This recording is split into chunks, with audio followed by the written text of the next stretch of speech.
오늘 여러분 우리가 이 열 처녀의 비유에 대해서 공부할 거예요. 여러분이 성경은 마태복음 25장을 펴놓으세요. 우리가 항상 그동안 열 처녀의 비유에 대해서 많이 또 읽고 공부하고 또 알고 있었다 이렇게 생각하고 있지만 우리가 다시 한번 이 시간에 이 열 처녀의 비유를 공부하면서 이 비유를 왜 주셨고 또 이 비유를 통해서 우리가 얻어야 될 그 실제적인 유익은 무엇인지 이런 것들을 우리가 좀 살펴보기로 하겠어요. 여러분, 하나님께서 우리에게 왜 교훈하십니까? 원칙. 하나님께서 왜 우리를 견책하세요? 왜 우리를 야단을 치세요? 하나님께서. 예, 하나님께서는 우리가 그런 것들을 깨닫고, 왜냐면 깨닫지 못하면 하나님을 만날 수가 없잖아요. 그렇죠? 하나님께로 돌아오게 하기 위해서 우리를 야단치시는 거잖아요.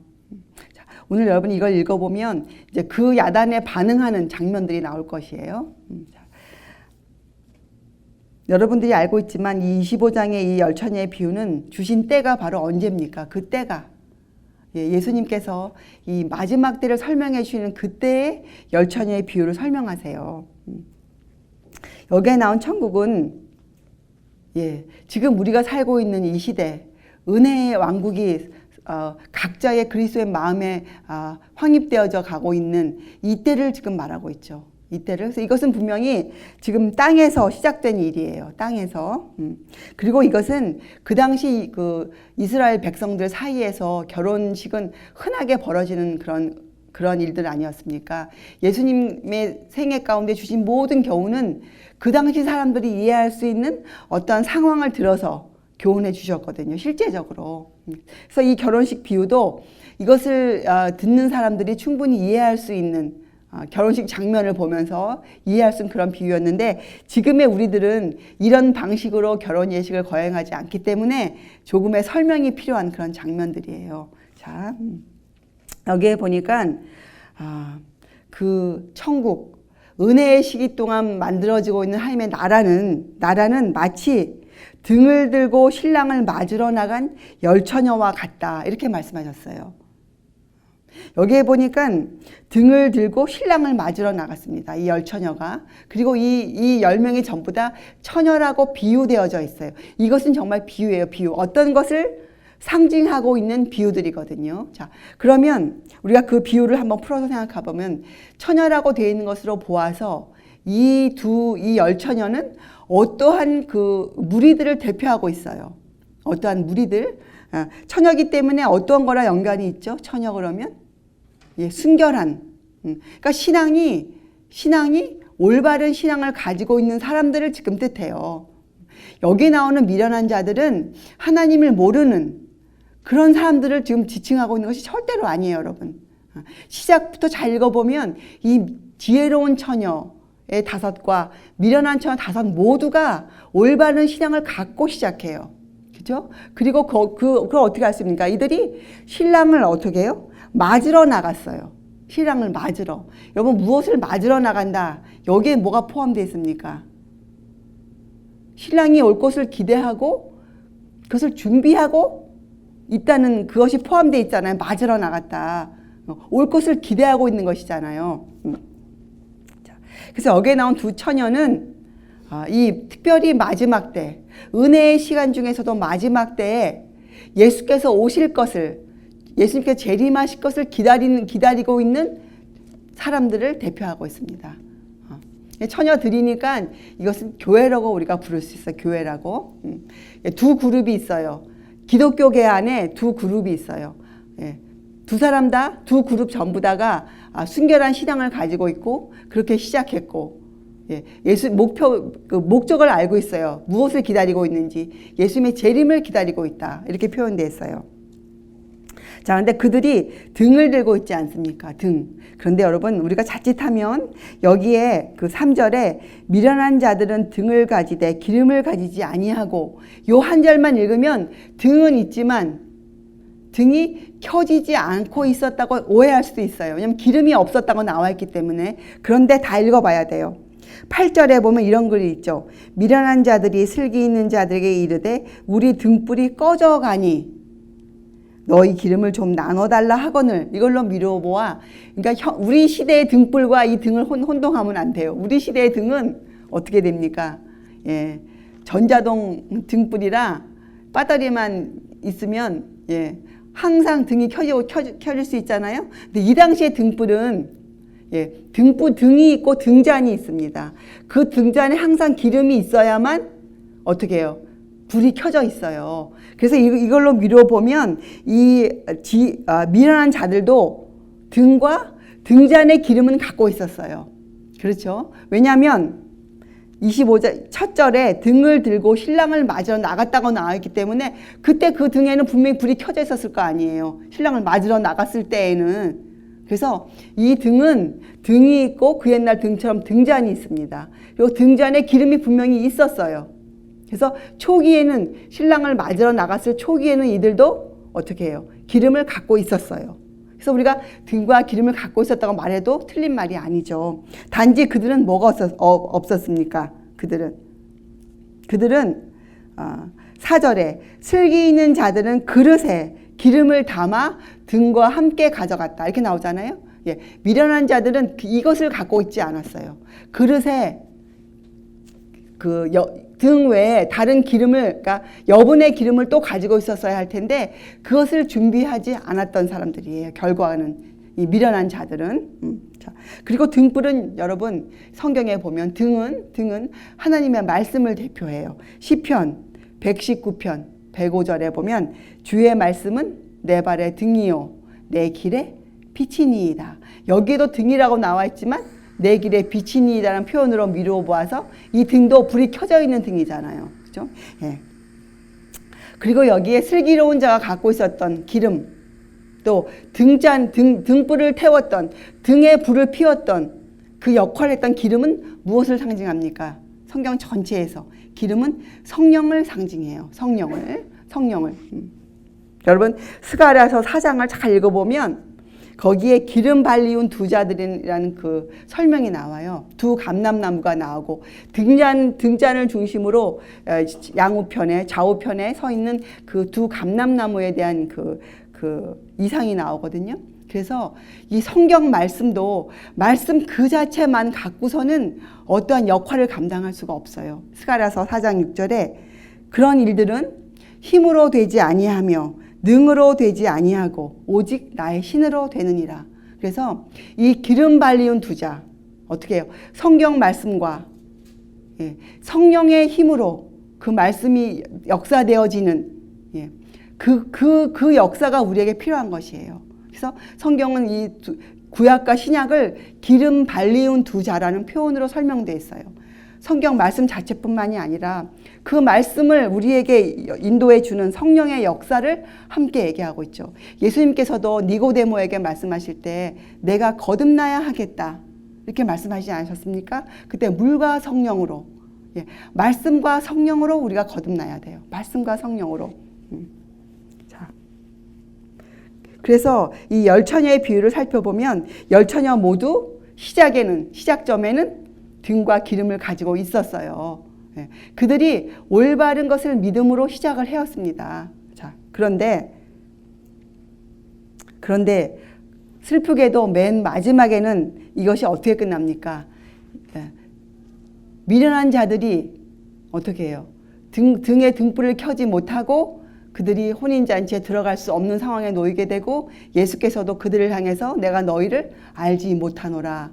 이런 대답을 받고 이 열처녀의 비유가 끝납니다, 여러분. 자, 여기에서 여러분과 제가 살펴보아야 할 두 그룹이 있죠. 슬기로운 처녀들의 그룹이 있고 미련한 자들의 그룹이 있어요. 자, 슬기로운 처녀들은 어떻게 했습니까?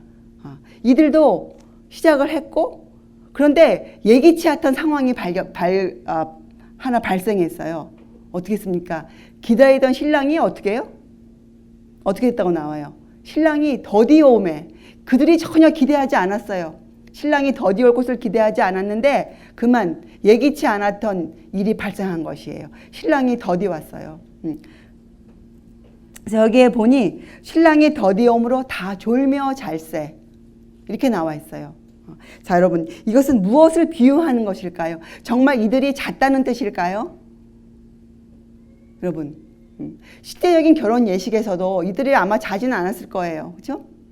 어떻게 잘 수 있겠습니까? 그렇게 화려하고 어떻게 보면 요란하기도 한 그러한 장면 가운데서 어떻게 그들이 잠을 잤었겠어요? 이것은 비유예요, 비유. 자, 신랑이 더디움으로 다 졸며 잘세. 이것은 무엇을 비유하는가? 여러분, 무엇을 기다린다. 기다리는 시간이 있잖아요. 예, 무엇을 어떤 사건을 놓고 기다리는 그런 과정이 있지 않습니까? 우리가 믿음으로 시작해서 믿음에 이르는 그 과정이 기다리는 시간이 있어요. 그것을 지금 말하고 있는 거예요. 비유가 기다리는 시간. 주님이 오실 것을 위해서 기다리고 있는 과정. 우리가 우리의 믿음을 성화시키기 위해서 우리의 품성을 변화시키기 위한 일을 하고 있는 우리의 매일의 생애 가운데 살아가는 우리의 삶, 기다리는 시간이 필요해요.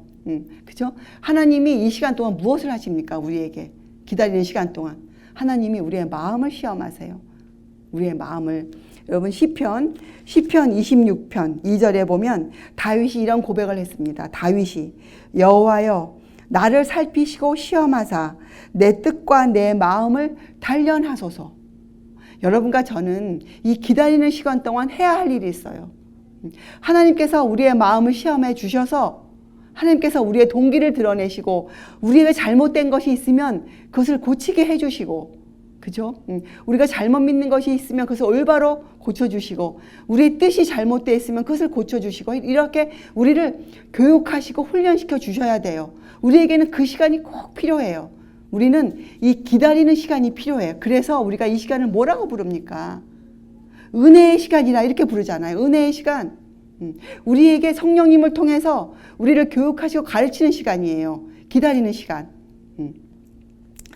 또 시편 139편 23절과 24절에 하나님이여 나를 살피사 내 마음을 아시며 나를 시험하사 내 뜻을 아옵소서. 내게 무슨 악한 행위가 있나 보시고 나를 영원한 길로 인도하소서. 하나님께서 이러한 일을 우리에게 안 해주시면 우리가 구원받을 수가 없어요. 그 길로 갈 수가 없어요. 우리가 영원한 길로. 하나님께서 꼭 여러분과 저의 마음을 시험하셔서 우리를 단련시켜 주셔야 돼요. 이것이 기다리는 시간이에요. 기다리는 시간. 근데 이 기다리는 시간 동안 지혜로운 자가 아니면 어떻게 됩니까? 지루한 시간이 될 수뿐이 없는 거예요. 이 시간 동안. 지루한 시간. 그렇죠? 하나님께서 기다리는 시간에 여러분과 저의 마음이 시험을 받아요. 하나님이 우리를 시험하세요. 그런데 여러분, 하나님이 하시는 시험에는 목적이 있으시죠. 예, 우리의 마음과 뜻을 단련하시기 위한 목적이에요. 그래서 우리를 영원한 길로 인도하시는 그 목적이 있으시거든요. 자, 하나님께서 우리의 마음을 시험하실 때 구체적으로 어떻게 하십니까? 구체적인 일들이 나와 있죠, 성경에. 어떻게 시험하세요? 여러분, 우리를 어떻게 시험하세요? 하나님께서 우리를. 예, 이 일을 위해서 성령께서 이 땅에 오셨어요. 이 일을 위해서 예수님께서 이 땅에 보혜사 성령을 보내셨어요. 자, 성령께서 오시면 어떠한 일을 한다고 성경에 나와 있습니까? 요한복음 16장 8절에 성령이 오시면 어떻게 하세요? 우리를 죄에 대하여, 의에 대하여, 심판에 대하여 우리를 책망하세요. 예. 하나님 우리의 마음을 시험하시는 동안, 우리를 교육하고 단련시키는 동안 성경 말씀을 통해서, 예, 성령께서 그 말씀을 통해서 우리에게 우리의 죄를 견책하세요. 우리의 죄를 마음에 품고 있는 죄들을 우리에게 알려주세요. 그리고 우리에게 그 죄를 버릴 것을 요구하세요. 그렇죠? 우리에게 죄를 알리시고, 예, 우리의 의를 가르치시고 우리에게 그 죄를 버릴 것을, 예, 우리의 삶이 그리스도의 고난의 삶에 참여할 것을 우리에게 요구하세요. 그렇죠? 우리의 극기를 요구하시고, 극기가 뭡니까? 우리의 감정이나 우리의 생각을 의지로 누르는 것이에요. 자, 우리의 의지가 어떻게 되어야 됩니까? 주의 말씀으로 성령께서 우리의 의지를 성화시켜 주셔야 돼요.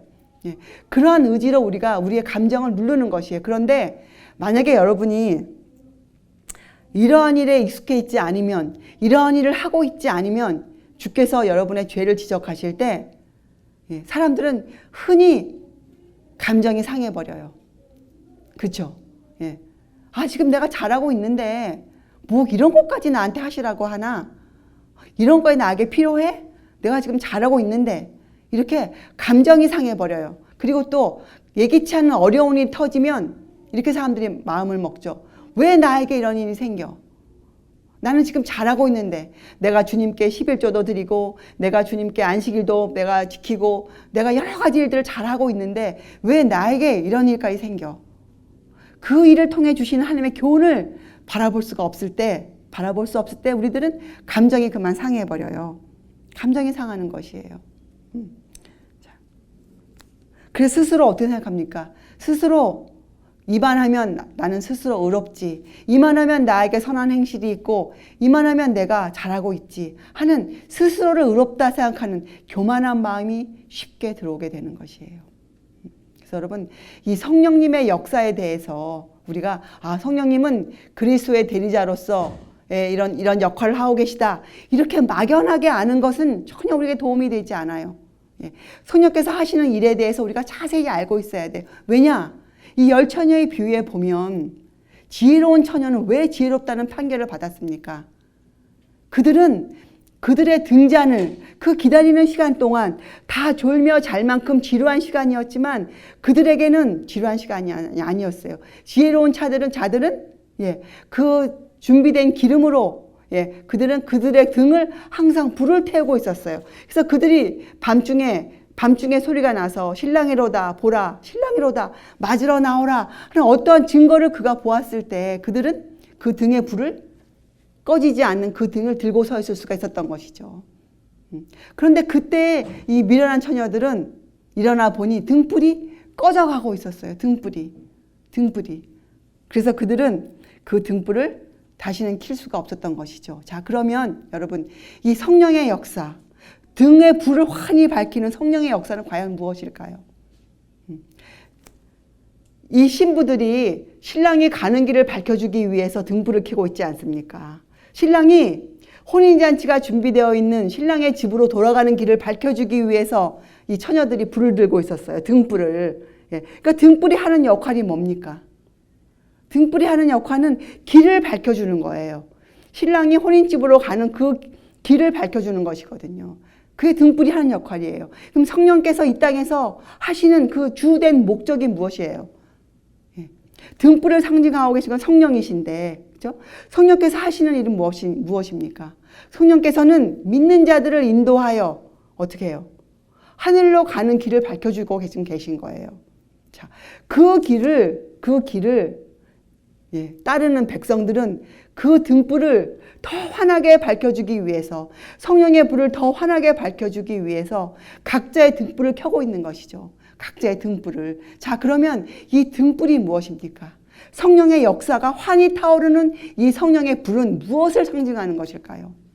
성령의 역사는 여러분. 성령의 역사는 무엇입니까? 자, 여러분 성경에 보면 이 역사에 대해 나와 있어요. 자, 이사야서 40장 9절과 10절에 이러한 말씀이 있습니다. 아름다운 소식을 시온에 전하는 자여 너는 높은 산에 오르라. 아름다운 소식을 예루살렘에 전하는 자여 너는 힘써 소리를 높이라.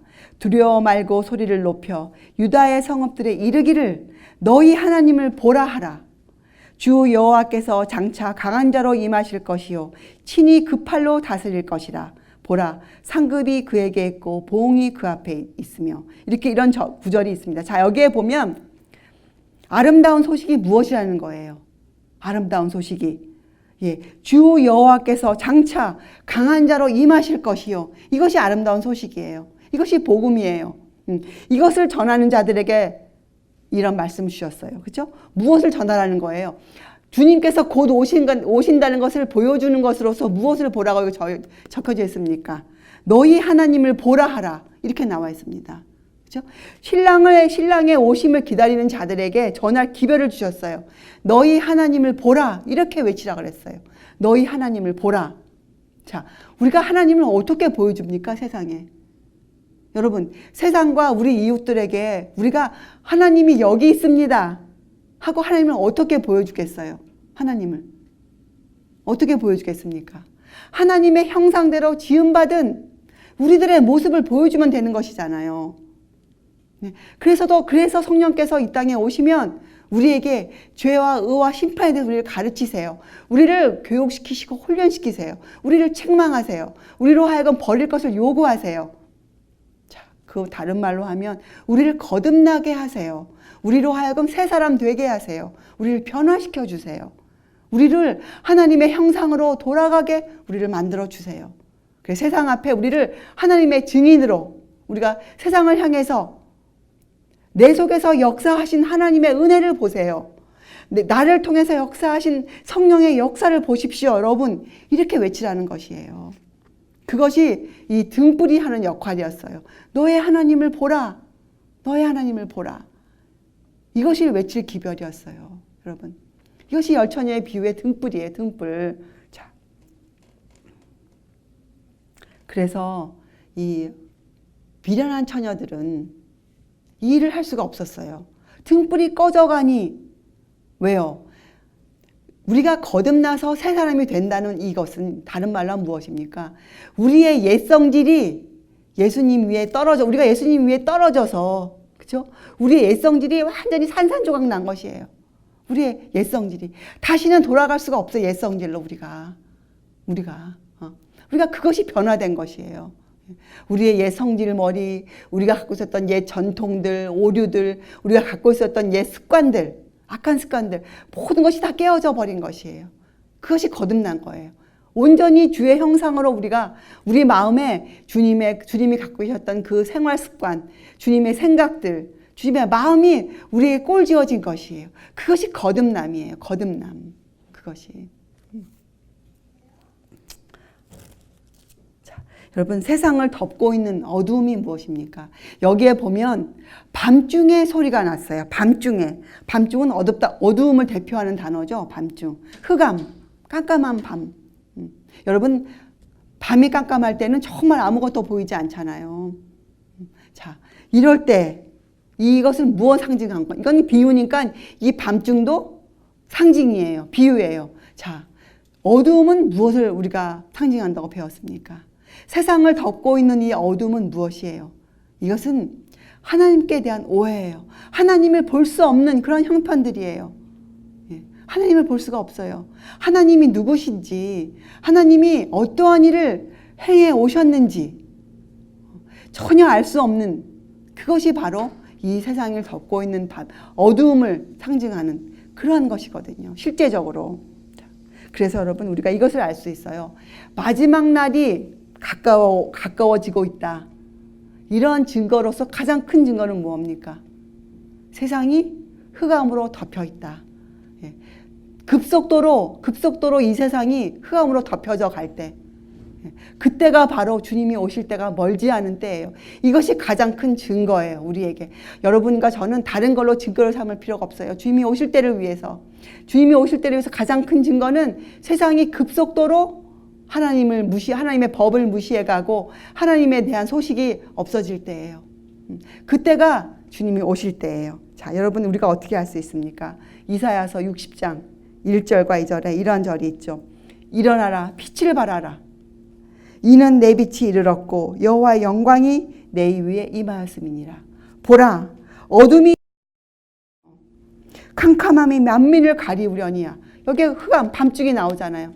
얼마나 어둡다고 나왔습니까? 어두움이 땅을 덮어요. 그리고 캄캄함이 만민을 가리워요. 오직 여호와께서 내 위에 임하실 것이며, 어떤 자들에게? 지혜로운 처녀들에게 그 영광이 내 위에 나타나리니. 하나님의 품성이 그들을 통해서 세상에 보여지는 때, 그때는 어느 때입니까? 하나님의 영광이 이 땅에 나타지는 때는 세상이 가장 어두울 때예요. 세상, 보라, 여기 어둠이 땅을 덮고 캄캄함이 만민을 가리울 그때 하나님의 품성이 드러나게 돼 있어요. 그죠? 보라, 너희 하나님을 보라. 그것이 여러분과 저 입에 있을 기별이에요. 우리가 이것을 알기 위해서 오늘도 열 처녀의 비유를 우리가 지금 공부하고 있는 것이거든요. 그래서 슬기로운 처녀들은 이 신랑의 가는 길을 비춰주기 위해서 성령의 역사가 있거든요. 그 성령의 역사를 통해서 자신들의 변화된 그 등불을 들고 그 길을 비춰주는 사람들이에요. 그 길을. 하늘 도성으로 가는 길. 그렇죠? 혼인 잔치를 지금 준비하고 있는 그 집으로 가는 길을 밝혀주고 있는 사람들.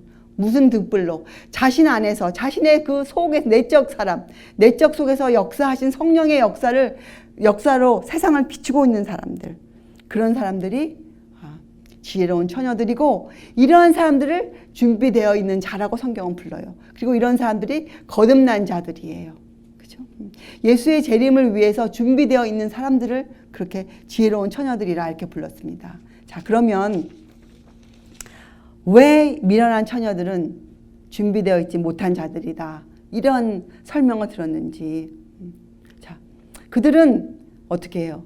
등불을 시작에는 켜고 있었으나, 그죠? 예, 그들이 진리를 듣고 좋다, 맞다 이렇게 인정했어요. 그들이 진리를 인정 안 한 사람들이 아니에요. 미련한 처녀들은 진리를 인정했습니다. 그죠? 여러분, 성경에 이 미련한 자들에 대한 그 말씀이 이렇게 나와 있어요. 잠언서에 보면 지혜와 훈계를 멸시하는 자들, 지혜와 훈계를 멸시하는 자. 이건 무슨 말이에요? 생각해 보면 지혜와 훈계를 듣고 있다는 자들이죠. 지혜와 훈계를 듣고 있지 않다는 자들이 아니고, 지혜와 훈계를 듣고 있는데 그것을 멸시하는 자들이다, 이렇게 나와 있어요. 미련한 자들은, 여러분, 사람의 본분이 무엇입니까? 사람의 본분은 전도서에 하나님을 경외하고 그 명령을 지키는 것이 사람의 본분이에요. 삶의 본분. 우리가 이 본분을 지켜야 되거든요. 예, 하나님을 경외해야 되고, 하나님의 명령은 무엇이든 지켜야 돼요. 근데 이렇게 되려면 우리가 하나님께 교육을 받고 훈련을 받아야 돼요. 하나님부터 오는 지혜와 훈계를 우리가 잘 들어야 되거든요. 근데 미련한 자들은 그 지혜와 훈계를 멸시한단 말이에요. 멸시해요. 그것을 등한시 여기는 자들이에요. 등한시 여기는 자들. 성령의 역사를 등한히 여기는 자들이에요. 성령께서 죄와 의와 심판에 대해 책망하실 때 그 책망이 듣기 싫어요. 하나님의 지혜와 훈계를 주실 때 그것이 듣기 싫어요. 마음에. 그것이 미련한 자들의 그 마음이란 말이에요. 참 놀라운 일이죠. 자, 그래서 이 미련한 자들을 우리가 정확히 알 수 있는 성경 구절이 또 있어요. 미련한 자. 어디에 나와 있냐? 여러분, 이 예수님께서 이 씨 뿌리는 자 비유를 설명하시죠. 씨 뿌리는 자. 그러면서 예수님이 그 밭을 네 가지로 표현하시죠. 이건 뭘 상징합니까? 이것도 비유입니다. 뭘 상징합니까? 세상에서 주님의 말씀을 듣고 있는 자들을 네 가지로 분류하셨어요. 첫째는 길가의 마음으로 듣고 있는 사람들이 거기 나옵니다. 그렇죠? 두 번째는 돌밭의 마음으로 듣고 있는 사람들이 나와요. 세 번째는 가시덤불의 마음으로 듣고 있는 사람들이 나오고, 네 번째 좋은 밭이 나와요. 자, 이 미련한 자들은 길가밭도 아니고 가시밭도 아니고, 이들은 돌밭의 청중들이에요. 왜냐하면 그 돌밭을 읽어보면 이렇게 나오죠. 그들이 말씀을 받는데 기쁨으로 즉시로 받았다고 나와요. 그러나 뿌리가 없어서 그들이 견디지 못하고 말씀으로 인해 시련이 올 때 그들이 그만 쓰러지고 말았다, 이렇게 나오거든요. 돌밭이. 그래서 이 미련한 자들은 돌밭 청중들, 돌밭 청중들. 이들은 주께서 말씀하실 때 그 말씀을 기쁨으로 즉시로 받았어요. 자, 그러면 그것이 잘못된 것이에요? 주께서 말씀하실 때 그 말씀을 즉시로 받는 것이 잘못돼서 이들이 미련한 자가 되었다는 것입니까? 아니, 잘 읽어보세요. 아니에요. 여러분, 예수님의 제자 마태는 주께서 말씀하실 때 어떻게 표현됐습니까? 그가 즉시로 일어나 그가 주님을 쫓았더라, 이렇게 나와 있잖아요. 우리가 주의 말씀을 받고 즉시로 기쁨으로 받는 것에는 잘못이 없어요. 그렇게 받아야 돼요. 자, 문제는 거기에 나와 있어요. 이들이 뿌리가 없었어요. 뿌리가 없어서 이들이 견디지 못했어요. 여러분, 우리가 구원의 문제 공부할 때 또 떠오르는 성경절들이 있죠. 예수님께서 좁은 문을 설명하시면서 어떻게 말씀하셨어요? 끝까지 견디는 자는 구원을 얻으리라.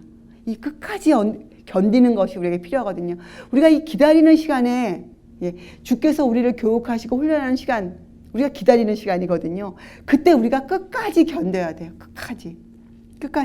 주께서 어느 부분까지 우리를 시험하시고 마음을 살피셔서 우리의 그 숨어있는 나도 모르고 있던 내 죄악들을 드러내실 때 그때까지 우리가 견뎌내야 돼요.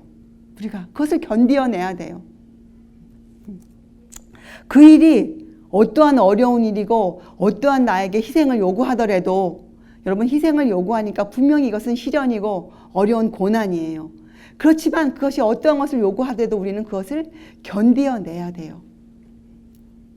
그래서 우리가 공부해보면 이 미련한 처녀들은 뿌리가 없었어요. 이들은 말씀을 받았지만 그 말씀으로 그들의 마음에 뿌리를 내리지 못했습니다. 뿌리를. 자, 여러분, 성령께서 우리의 죄를 책망하실 때 우리가 어떻게 해야 됩니까? 우리가 그 죄에 굴복해야죠. 아니, 우리가 우리를 죄를 견책해 주신 그 성령의 말씀에 우리가 어떻게 해요? 굴복하고 죄를 버려야죠. 그렇잖아요? 만약에 우리가 거기까지 가지 아니하면 우리 마음속에 원래 뿌리를 내리고 있던 우리의 이기심이 그대로 있어요. 나를 사랑하는 마음이 정복당하지 못해요. 성령에 의해서. 이것은 너무 슬픈 일이에요. 그리고 우리의 죄가 얼마나 흉악한지 여러분과 저는 알 수가 없어요. 주의 계명이, 주의 말씀이 우리를 깨워줘야 돼요. 주의 말씀이 우리 마음에 들어와서 우리가 얼마나 흉악한 죄인인지 우리를 알려주셔야만 우리가 우리의 죄를 알 수 있어요. 이 성령의 역사가 여러분의 생활 가운데 매일매일 일어나야 돼요. 이 역사가 하루만 일어나고 끝나는 것이 아니에요. 이 역사가 어떠한 한때에 일어나고 그것이 끝나는 것이 아니에요. 성화는 우리가 어떻게 공부했습니까? 성화는 우리의 생애 내내 동안 우리를 상하고 통회하는 심령으로 유지시켜주는 것이거든요. 우리가 항상 상하고 통회하는 심령으로 서 있어야 돼요. 우리가 이 죄 문제 때문에 우리가 애통해 있어야 되거든요. 우리의 죄가 얼마나 흉악한지 우리가 매일매일 경험하고 있어야 돼요. 그런데 이 미련한 처녀들, 돌발 청중들은 이 일을 성령께서 하도록 자신들을 내어드리고 있지 않은 것이에요. 자신의 자아를 붙잡고 있는 사람들이에요. 자신의 자아를 예수님께 내어드리지 않은 자들이에요. 또 다른 말로 하면 이들의 마음은 어떻게 되어 있습니까? 주님 앞에 겸손한 어린아이처럼 되어 있지 않은 자들이죠.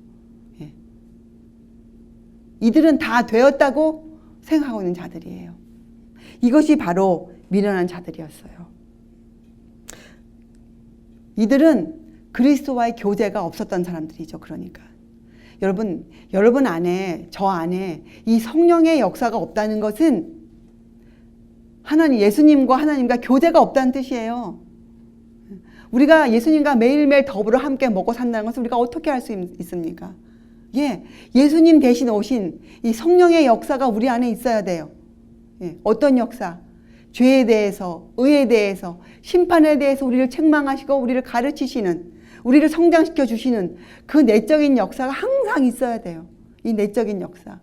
이 기다리는 시간, 다 잘며 졸세로 표현되어 있는, 비유되어져 있는 이 시간에도 여러분과 저의 이 등불은 활활 타오르고 있어야 돼요.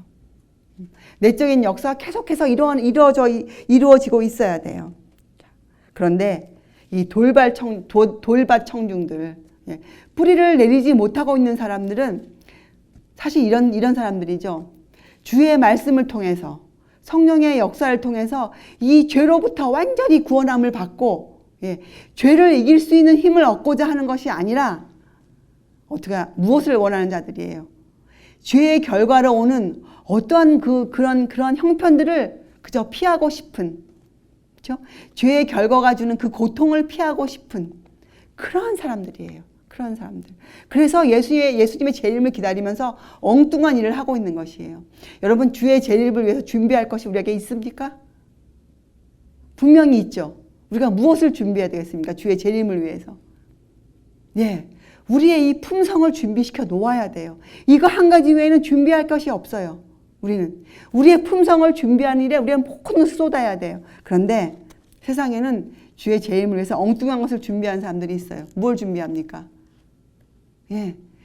주의 재림을 위한 어떠한 일들이 일어날 때 그 재난을 피하기 위하고 좀 더 버티기 위해서 먹고 사는 일을 준비하는 사람들이 있어요. 그것은 잘못된 일이에요. 성경은 분명히 우리에게 주의 재림을 위해서 준비하라는 말씀이 있습니다. 그러나 그 준비는 한 가지예요. 성령의 역사를 우리가 받아들이는 것이에요. 그리고 그 성령의 역사를 세상에 전파하는 것이에요. 그것이 우리의 준비예요. 그것이 우리의 준비예요. 그래서 이 미련한 처녀로 된 이 계급들은 하나님을 알지 못하는 사람들이에요. 사람의 본분도 깨닫지 못한 사람들이죠. 이런 사람들을 이렇게 표현되어 있습니다. 에스겔서 33장 31절에 내게 나오며, 내는 하나님이에요. 내게 나오며 내 백성처럼 내 앞에 앉아서 내 말을 들으나 그대로 행치 아니하니 이는 그 입으로는 사랑을 나타내어도 마음은 이욕을 쫓음이라. 그리고 디모데후서 3장 1절과 5절에 이런 말씀이 있죠. 내가 이것을 알라. 말세에 고통하는 때가 이르니니 사람들은, 여러분 잘 들어보세요. 이 사람들이 누군가? 사람들은 자기를 사랑하며 돈을 사랑하며 자긍하며 교만하며 회방하며 부모를 거역하며 감사치 아니하며 거룩하지 아니하며 무정하며 원통함을 품지 아니하며 참소하며 절제하지 못하며 사나우며 선한 것을 좋아 아니하며 배반하여 팔며 조급하며 자고하여 쾌락을 사랑하기를 하나님을 사랑하는 것보다 더하며 경건의 모양은 있으나 경건의 능력은 부인하는 자니 이 같은 자들에게서 내가 돌아서라. 자, 이 사람들은 누구예요? 말세에 고통하는 때가 이르는데 여기에 말하는 이 많은 표현을 갖고 있는 자기를 사랑하는 사람, 하나님보다 세상 쾌락을 더 사랑하는 사람은 누구라는 거예요? 주님을 모르는 세상 사람들이 아니라는 것이에요. 여기에 보면 경건의 모양을 갖고 있는 사람들이에요. 그러나 경건의 능력은 없는 사람들, 아까 에스겔서에 나온 사람들, 입으로는 하나님의 사랑을 외치나 어떻게 해요? 마음으로는 그 이욕을 쫓는 사람들, 주의 말씀대로 살지 않는 사람들, 그 속에 뿌리가 내리지 않은 사람들, 거듭나지 못한 자들, 미련한 처녀들, 등불을 들고 있지 않는 자들, 그렇죠?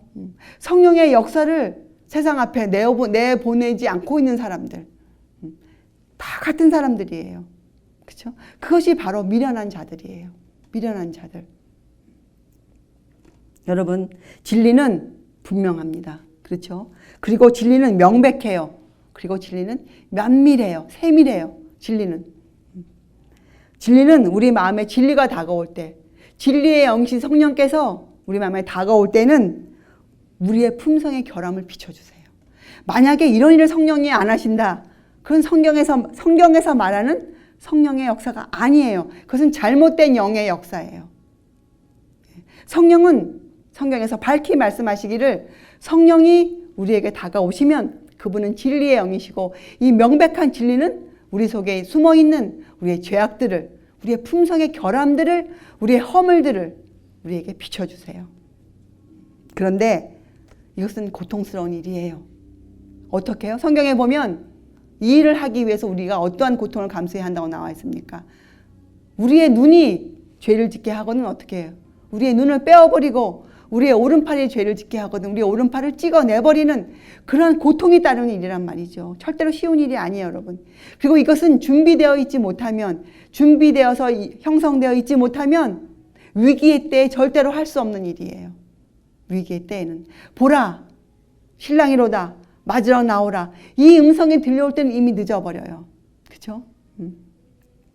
그래서 에스겔서 14장 20절에 이런 말씀이 있는 거예요. 비록 노아, 다니엘, 욥이 거기 있을지라도 나의 삶을 두고 맹세하노니 그들은 자녀도 건지지 못하고 자기의 의로, 이게 뭐예요? 자기의 의가 뭡니까? 믿음으로 말미암은 의로 형성되어진 그들의 의, 자기의 의로 자기의 생명만 건지리라. 나 주 여호와의 말이니라. 에스겔서 14장 20절. 예. 여러분, 노아나 다니엘, 욥은 어떤 사람들을 대표합니까? 이들은 지혜로운 처녀들을 대표해요. 그렇죠? 지혜로운 처녀들. 여러분, 그래서 이 다 졸며 잤다 이 표현은 이 기다리는 시간 동안에 그런 상태를 말하는 거예요. 그렇지만 그들은 끝까지 견디어냈어요, 여러분. 끝까지. 그래서 성도들의 인내는 여기 있나니 하나님의 계명과 예수의 믿음을 지키는 자들이라. 성도들의 인내는. 자, 여러분, 우리는 예수님을 어떤 분으로 믿습니까? 예수님은 우리를 죄로부터 구원해 주실 뿐만이 아니라 우리가 이 세상을 살아갈 동안 주의 재림을 기다리며 있는 그 기다리는 동안 충분히 죄를 이길 수 있는 그 힘을 주신 분으로 우리는 믿고 있어요. 주님은 그런 분이세요. 주님은 창조주시고, 그죠? 예, 또 우리를 살피시는 분이시고, 우리의 구세주시고, 우리의 아버지, 하늘 아버지시고, 우리에게 영적 양식을 오늘도 공급해 주시는 분이고, 그렇잖아요? 그분의 살과 피를 먹으라고 하신 분이고, 자신의 모든 것을 내어주신 분이시잖아요. 우리가 믿는 주님은 우리를 이 죄와 죄의 힘으로부터 우리가 승리할 수 있는 사람으로 만들어 주시는 분이세요. 이것이 성령께서 가르치시는 의거든요. 의. 그리고 지금은 분명한 심판의 때이고, 그래서 여러분, 이 성령께서 여러분과 저를 가르치실 때 우리는 이 말씀에 정확히 우리는 알고 우리는 따라가야 되는 사람들이에요. 자, 그래서 이 10처녀의 비유에 이 처녀는 교회를 상징할 뿐이 없어요. 왜요? 이 10처녀의 비유를 끝에 읽어보면 이 처녀들이 그 잔치에 들어간 것으로 나와 있지 않습니까? 근데 이 말씀과 이 혼인 예복에 대한 그 22장의 마태복음 22장의 말씀과 또 누가복음 12장의 그 36절의 말씀, 그 그리스도의 일꾼들의 말씀을 같이 우리가 읽어보면 이렇게 우리가 이해할 수 있어요. 교회는 하나님이 교회를 세우셨잖아요. 어떠한 교회로 세우셨습니까? 에베소서 5장 27절에 보면 영광스러운 교회로 세우셨어요. 티나 주름 잡힐 것이 없도록 거룩하고 흠이 없게 교회를 세우셨거든요. 하나님께서. 그래서 사실 정말로 하나님의 교회라 하면 교회는 이러한 말씀으로 이러한 성령의 역사로 거룩하게 되어서 백성들을 가르치는 곳이 되어야 돼요. 그것이 이 시대에 꼭 필요한 교회예요. 분명히 있을 것이에요. 그리고 지금 있어요. 이러한 교회들이. 말씀을 깨닫는 백성들이 모여서 이러한 것으로 세상에 전파하고자 노력하는 교회들이 있거든요. 그래서 교회는 이 지혜로운 처녀들이에요. 그래서 이 처녀들은 교회를 상징해요. 자, 근데 교회는 또 구성원들이 있죠. 교회 안에는 하나님의 백성들이 있잖아요. 그리스도의 일꾼들이 있잖아요. 누가복음 12장 36절에 그래서 교회들의 일꾼은 어떻게 나와 있습니까? 그 주인이 혼인집에서 돌아와 문을 두드리면 곧 열어주려고 기다리는 사람들 이렇게 되어 있거든요. 자, 이건 무슨 뜻입니까? 이 기다리는 동안 이 그리스도 일꾼들은 그 혼인집에서 어떠한 일이 있었는지를 알고 있는 사람들이에요. 그렇죠? 이 혼인 예식은 어디에서 이루어진다고 나옵니까? 성경에. 혼인 예식은 땅에서 이루어진 사건이 아니잖아요. 혼인 예식은 하늘에서 이루어지는 거예요. 예수님께서 하나님 앞에 인도되어서 권세와 나라와 영광을 받으시는 그 사건, 새 예루살렘 성을 받으시는 그 사건은 이 땅에서 이루어진 사건이 아니에요. 그렇죠? 성경을 읽어보면 그것은 하늘에서 이루어지는 사건이에요. 자, 그렇기 때문에 이 지혜로운 교회는 어떤 상징합니까? 이거 비유니까 이것은 교회들이 주의 말씀을 성령의 역사로 깨닫고 마음으로 그 잔치에 이미 들어갔어요. 예, 그 잔치의 내용이 무엇이며 그 잔치의 성격이 어떠하다는 것, 또 어떠한 사람들이 들어갈 수 있다는 모든 가르침을 받고 이해하고 있는 것을 상징해요. 교회들은. 자, 그래서 거기서 돌아온 그것을 이해한 사람들, 어떠한 일이 지금 하늘에서 이루어지고 있다는 것을 이해한 사람들은 어떻게 해요? 혼인집에서 그 신랑이 들어오면 기다리는 자들처럼, 그렇죠?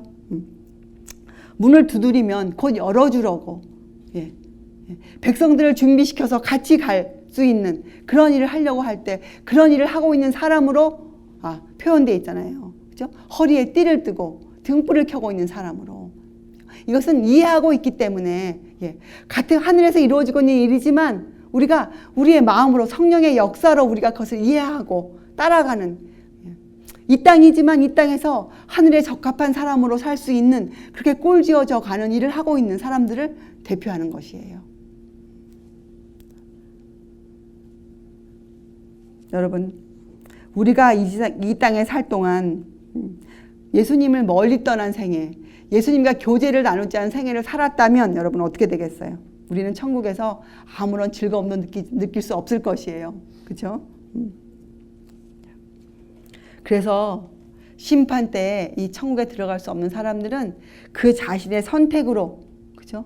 그 자신들이 부적합하게 되기 때문에 천국에 들어갈 수 없는 것이에요.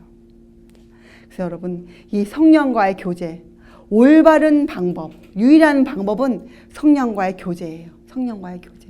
성령께서 여러분들을 가르치실 때, 여러분의 사정을 여러분의 영후에는 알 수 없다고 나와 있어요. 그렇잖아요. 성경 말씀에. 성령께서는 하나님의 깊은 것이라도 통달하신 분이세요. 성령은. 그러한 분께서 우리를 가르치시도록 우리를 성령께 내어드려야 할 것이에요, 여러분.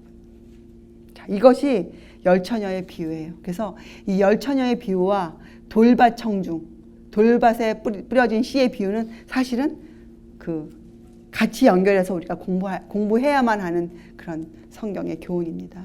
자, 여러분, 이제 우리가 이 정도면 우리가 많이 공부했죠. 열처녀 비유에 대해서. 자, 이제 우리는 이해했어요. 보라 신랑이로다. 이 소리를 듣고 비로소 깨어나서 텅 빈 기름병을 붙잡고는 우리가 주님을 맞을 수가 없죠. 그렇죠, 여러분. 자, 이제 아직도 우리에게 은혜의 시간이 남아있는 이 동안 여러분과 저는 무엇을 해야겠습니까? 무엇을 해야겠어요? 무엇에 온 힘을 쏟아야겠습니까? 예, 성령께서 매일매일 우리의 죄를 알려주시기를 우리가 간청드려야 될 것이에요. 아까 다윗의 기도처럼 하나님이여 주여와여 나의 마음을 살피사 내 뜻을 좀 시험해 보시고 나를 단련시켜 주시옵소서. 그리고 혹시 내가 악한 길로 행하거나 있지 않은지 나를 살펴주시옵소서. 그리고 저를 영원한 구원의 길로 인도해 주시옵소서. 이런 기도를 드려야 할 것이에요. 네, 우리 함께 기도하시겠습니다. 하늘에 계신 하나님 아버지, 저희들이 주께서 말씀하신 사람의 본분을 깨달아 아는 자가 되게 하여 주시옵소서. 저희가 등과 기름을 갖고 있는 그런 지혜로운 처녀가 되게 하여 주시옵소서. 저희가 이 시대에 주께서 명하신 아름다운 소식을 전하는 그러한 파수꾼이 되게 하여 주시옵소서. 주여, 오늘도 저희가 주께 간청드리옵기는 우리의 마음을 살피시사 내 뜻을 시험하여 보시사 우리를 가르쳐 주시옵기를 주께 간청드리옵나이다. 감사드리오며 귀하신 예수 그리스도의 이름으로 아버지께 간절히 기도드리옵나이다. 아멘.